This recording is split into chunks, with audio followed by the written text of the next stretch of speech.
ಕಾಂಜಂಗಾಡು, ಮಿನೋತ್, ಕೊಟ್ಟಾರಿ, ಪನತ್ತೂರು, ಕಳ್ಳಪಳ್ಳಿ, ಸುಳ್ಯ, ಬೆಳ್ಳಾರೆ, ಕಾನ್ಯೂರಿನ ಸುಮಾರು 91 kilometre railway ಲೈನ್ಗೆ ಈಗಲೇ ಪ್ರಿಲಿಮಿನರಿ ಸರ್ವೆ ಆಗಿ ಸುಮಾರು 2015ರಿಂದ ರೆಡಿ ಇದೆ. ಈವರೆಗೆ ಯಾವುದೇ ಕಾಮಗಾರಿಗೆ ಇಲ್ಲದ್ರೆ DPR ಮಾಡಲಿಕ್ಕೆ ಸರ್ಕಾರದ ಅನುಮೋದನೆ ಸಿಗಲಿಲ್ಲ. ಇವತ್ತು ಕೇರಳದ ಸುಮಾರು ಒಂದು 6 ಜನರ ತಂಡ ನನ್ನನ್ನು ಬಂದು ಭೇಟಿ ಮಾಡಿದ್ದಾರೆ. ಇದನ್ನು ಕರ್ನಾಟಕ ಸರ್ಕಾರದ ಅನುಮತಿಯನ್ನು ಪಡ್ಕೊಳ್ಬೇಕು. ಕೇಂದ್ರ ಮತ್ತು ರಾಜ್ಯದ ಏನು 50-50% ಯೋಜನೆಯಲ್ಲಿ ಈ ಕಾಮಗಾರಿಯನ್ನು DPR ಮಾಡುವ ಮುಖಾಂತರ ಕೂಡಲೇ ಕಾಮಗಾರಿಯನ್ನು ಮಾಡಲಿಕ್ಕೆ ಅನುಮೋದನೆಯನ್ನು ತಗೊಳ್ಬೇಕು ಅಂತ ವಿನಂತಿಯನ್ನು ಮಾಡಿದ್ದಾರೆ. ಅವರನ್ನು ಬರುವ ಬುಧವಾರ ಗುರುವಾರಕ್ಕೆ ಬೆಂಗಳೂರಿಗೆ ಬರಲಿಕ್ಕೆ ಹೇಳಿದ್ದೀನಿ. ಚೀಫ್ ಸೆಕ್ರೆಟರಿ ಆಫ್ ಕರ್ನಾಟಕ ಮತ್ತು CM ಮತ್ತು ಡೆಪ್ಟಿ CM ಅನ್ನು ಭೇಟಿ ಮಾಡುವ ಮುಖಾಂತರ ಈ ಏನು ರೈಲ್ವೆ ಲೈನ್ ಇದೆ ಇದರಿಂದ ಕೇರಳದಿಂದ ಬರುವ ಎಲ್ಲ ಗ್ರಾಹಕರಿಗೆ ಎಲ್ಲ ಜನರಿಗೂ ಕೂಡ ಸುಬ್ರಹ್ಮಣ್ಯವನ್ನು ತಲುಪಿ ಅಲ್ಲಿಂದ ಬೆಂಗಳೂರಿಗೆ ಹೋಗಲಿಕ್ಕೆ ಅತ್ಯಂತ ಒಂದು ಶಾರ್ಟ್ ರೂಟ್ ಆಗಿರ್ತದೆ. ಇದನ್ನು ಮುಂದಿನ ದಿವಸಗಳಲ್ಲಿ ಪ್ರಾಮುಖ್ಯತೆಯಲ್ಲಿ ಸರ್ಕಾರದ ಅನುಮತಿ ಕೊಡಿಸುವ ಮುಖಾಂತರ ಈ ರೈಲ್ವೆ ಲೈನನ್ನು ಕೇರಳ ಟು ಕರ್ನಾಟಕ ಕನೆಕ್ಟಿವಿಟಿ ಮಾಡುವ ರೈಲ್ವೆ ಲೈನನ್ನು ಮಾಡುವಂಥ ಕೆಲಸವನ್ನು ಮುಂದಿನ ದಿವಸದಲ್ಲಿ ಮಾಡ್ತೀವಿ. ನಾವು ಕಾಂಜಂಗಾಡು ಕಾಣಿಯೂರು ಕರ್ಮ ಸಮಿತಿಯ ಮೆಂಬರ್ಸ್ ಇವಾಗ ಪುತ್ತೂರು ಶಾಸಕರಾದ ಶ್ರೀ ಅಶೋಕ್ ಕುಮಾರ್ ರೈ ಅವರನ್ನು ಭೇಟಿಯಾಗಲಿಕ್ಕೆ ಇವತ್ತು ಪುತ್ತೂರಿಗೆ ಬಂದಿದ್ದೇವೆ.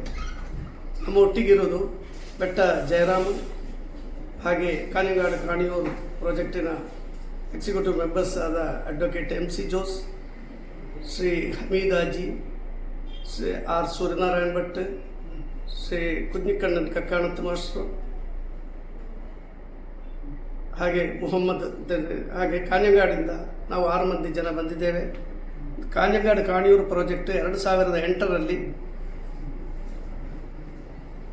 ಕಾಸರಗೋಡು ಜಿಲ್ಲೆ ಮತ್ತು ದಕ್ಷಿಣ ಕನ್ನಡ ಜಿಲ್ಲೆಯ ಕಾಂಜಂಗಾಡಿಂದ ಶುರುವಾಗುವಂಥ ರೈಲ್ವೆ ಹೆದ್ದಾರಿಯ ಬಗ್ಗೆ ರೈಲ್ವೆ ಲೈನ್ನ ಬಗ್ಗೆ ಮನವಿ ಕೊಡಲಿಕ್ಕೆ ಬೇಕಾಗಿ ಬಂದದ್ದು. ಈ ಪ್ರಾಜೆಕ್ಟ್ ಸೆಂಟ್ರಲ್ ಗೌರ್ಮೆಂಟ್ ಅಪ್ರೂವಲ್ ಆಗಿ 1350 ಕೋಟಿ ರೂಪಾಯಿ ಅನುದಾನ ಆಗಿದೆ. ಅದರಲ್ಲಿ 650 ಕೋಟಿ ರೂಪಾಯಿ ಕೇರಳ ಮತ್ತು ಕರ್ನಾಟಕ ಗೌರ್ಮೆಂಟ್ 50-50 ಶೇರ್ ಮಾಡಬೇಕು. 325 ಕೋಟಿ ಕೇರಳ ಗೌರ್ಮೆಂಟ್ ಮತ್ತು 325 ಕೋಟಿ ಕರ್ನಾಟಕ ಗೌರ್ಮೆಂಟ್ ಅನುದಾನ ಮಾಡ್ತೇವೆ ಅಂತ ಹೇಳಿ ಒಂದು ಸಮ್ಮತ ಪತ್ರ ನಮಗೆ ಬೇಕು. ಅದಕ್ಕೋಸ್ಕರ ನಮಗೆಲ್ಲ ರೈಲ್ವೆಗೆ ಬೇಕು. ಆ ವಿಷಯದಲ್ಲಿ ಆ ಪತ್ರ ಕರ್ನಾಟಕ ಗೌರ್ಮೆಂಟಿಂದ ಸಿಗಲಿಕ್ಕೆ ಬೇಕಾಗಿ ನಾವು ಮಾನ್ಯ ಶಾಸಕರಾದ ಪುತ್ತೂರು ಅಶೋಕ್ ಕುಮಾರ್ ರೈ ಸರ್ನನ್ನು ಭೇಟಿಯಾಗಲಿಕ್ಕೆ ಬಂದಿದ್ದೇವೆ. ಕೇರಳ ಗೌರ್ಮೆಂಟು ಆಲ್ರೆಡಿ ಅದು ಕೊಡುವ ಅಂತೇಳಿ ಒಂದು ಪತ್ರ ನಮಗೆ ಕೊಟ್ಟಿದೆ, ನಮಗೆಲ್ಲ ರೈಲ್ವೆಗೆ ಕೊಟ್ಟಿದ್ದಾರೆ. ಹಾಗೆ ಕರ್ನಾಟಕ ಗೌರ್ಮೆಂಟಿಂದ ಆ ಪತ್ರ ಕೂಡಲೇ ಸಿಕ್ಕಲಿಕ್ಕೆ ಬೇಕಾಗಿ ಕಾಂಜಂಗಾಡು ಕಾಣಿಯೂರು 91 ಕಿಲೋಮೀಟರ್ಸ್ ಇರುವ ಆ ಪದ್ಧತಿಯನ್ನು ನಮ್ಮ ಭಾರತ ರಾಜ್ಯದಲ್ಲಿ ಕೇರಳ ಮತ್ತು ಕರ್ನಾಟಕದ ಒಳ್ಳೆಯ ಒಂದು ಹೊಂದಾಣಿಕೆಯಲ್ಲಿ ಹೋಗಲಿಕ್ಕೆ ಅಂತ ಆ ರೈಲ್ವೆ ಮಾರ್ಗಕ್ಕೆ ಬೇಕಾಗಿ ನಾವು ಹೋರಾಟ ಸಮಿತಿಯ ಮೆಂಬರ್ಸ್ ಆದ ನಾವೆಲ್ಲರೂ ಇಲ್ಲಿಗೆ ತಲುಪಿದ್ದೇವೆ. Thank you. ಕಾಂಜಂಗಾಡು ಇದು ಟಿವ್ಯಾಂಡ್ರಮ್ ಶುರುವಾಗಿ ಮಂಗಳೂರಿಗೆ ಹೋಗುವಂಥ ರೈಲ್ವೆ ಮಾರ್ಗದ ಕಾಂಜಂಗಾಡು ಸ್ಟೇಷನಿಂದ ಕಾಂಜಂಗಾಡಿಂದ ಅಂಬಲತ್ತರ, ಹಾಗೆ ಅಂಬಲತ್ತರ ಹತ್ತಿರ ಮೀನೋತ್, ಕೊಟ್ಟೋಡಿ, ಬಳಾಂದೋಡು, ಪಾಣತ್ತೂರಾಗಿ ಕಲ್ಲಪಳ್ಳಿಯಾಗಿ ಬಂದು ಸುಳ್ಯ ತಲುಪಿ ಸುಳ್ಯ ಟು ಬೆಳ್ಳಾರೆ ಆಗಿ ಕಾಣಿಯೂರು ಹೋಗುವಂಥ 91 ಕಿಲೋಮೀಟರ್ ರೈಲ್ವೆ ಮಾರ್ಗ. കാഞ്ഞങ്ങാട് ഞങ്ങൾ കാഞ്ഞങ്ങാട് മറ്റേ എന്താ നമ്മുടെ സംഘത്തിൻ്റെ പേര് കാഞ്ഞങ്ങാട് കാണിയൂർ റെയിൽവേ ആക്ഷൻ കമ്മിറ്റിയുടെ ഭാരവാഹി എന്നുള്ള നിലയ്ക്കാണ് ഞങ്ങൾ ഇവിടെ വന്നത്. ബഹുമാനപ്പെട്ട MLA കണ്ടു.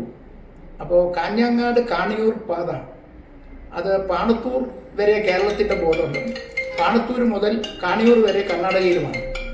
അപ്പോൾ കേരളം സെൻട്രൽ ഗവൺമെൻറ് റെയിൽവേ എല്ലാ സർവേയും പൂർത്തിയാക്കി ഇനിയിപ്പോൾ 50% ഷെയർ കേരളവും 50% കർണാടകവും മുടക്കേണ്ടതായിട്ടുണ്ട്.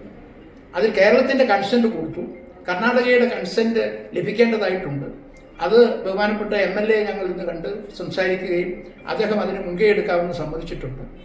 അത് നടന്നു കിട്ടിയാൽ മലയാളികളെ സംബന്ധിച്ചും ദക്ഷിണ കേരളക്കാരായ ആളുകളെ സംബന്ധിച്ചും അതൊരു വലിയ അനുഗ്രഹമായിരിക്കും.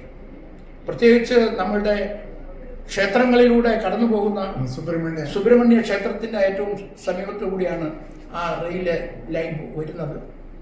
തീർച്ചയായും കാസർകോട്ടെയും അതുപോലെ തന്നെ ദക്ഷിണ കന്നഡയിലും ആളുകൾക്ക് ഏറെ പ്രയോജനപ്പെടുന്ന ഒരു പ്രോജക്റ്റാണ്. അത് നടപ്പിലാക്കാൻ ബഹുമാനപ്പെട്ട MLA മുൻകൈ എടുക്കാമെന്ന് ഞങ്ങളോട് സമ്മതിച്ചിട്ടുണ്ട്. അദ്ദേഹം ചീഫ് സെക്രട്ടറി ആയിട്ടും ചീഫ് മിനിസ്റ്ററുമായിട്ടും സംസാരിക്കാമെന്ന് അദ്ദേഹം ഇന്ന് സമ്മതിച്ചിട്ടുണ്ട്. ബഹുമാനപ്പെട്ട പുത്തൂർ MLA അശോക് കുമാർ റേ, അദ്ദേഹത്തെ ഞങ്ങൾ ഇന്ന് കാണുകയും അദ്ദേഹത്തിന് ഒരു മെമ്മോറാണ്ടം നൽകുകയും ചെയ്തിട്ടുണ്ട്. അദ്ദേഹം ഏറ്റവും അടുത്ത ദിവസം തന്നെ ചീഫ് സെക്രട്ടറിയുമായിട്ടും മുഖ്യമന്ത്രിയുമായിട്ടും സംസാരിച്ച് എത്രയും പെട്ടെന്ന് കാര്യങ്ങൾ നീക്കാൻ ആവശ്യമായിട്ടുള്ള നടപടികൾ കൈക്കൊള്ളാമെന്ന് സമ്മതിച്ചിട്ടുണ്ട്. കർണാടകയുടെ കൺസെൻറ്റ് കൂടെ കിട്ടിയാൽ റെയിൽവേ വളരെ ഫീസിബിളാണ് എന്ന് റിപ്പോർട്ട് ചെയ്തതാണ്. ആ പ്രോജക്റ്റ് എത്രയും പെട്ടെന്ന് ആരംഭിക്കാവുന്നതേ ഉള്ളൂ. ഈവൻ റെയിൽവേ ബഡ്ജറ്റിലും കഴിഞ്ഞ വർഷത്തെയും അതിന് മുമ്പിലത്തെ വർഷങ്ങളിലെയും റെയിൽവേ ബഡ്ജറ്റിലും ഈ പദ്ധതി ഇടം പിടിച്ചതാണ്.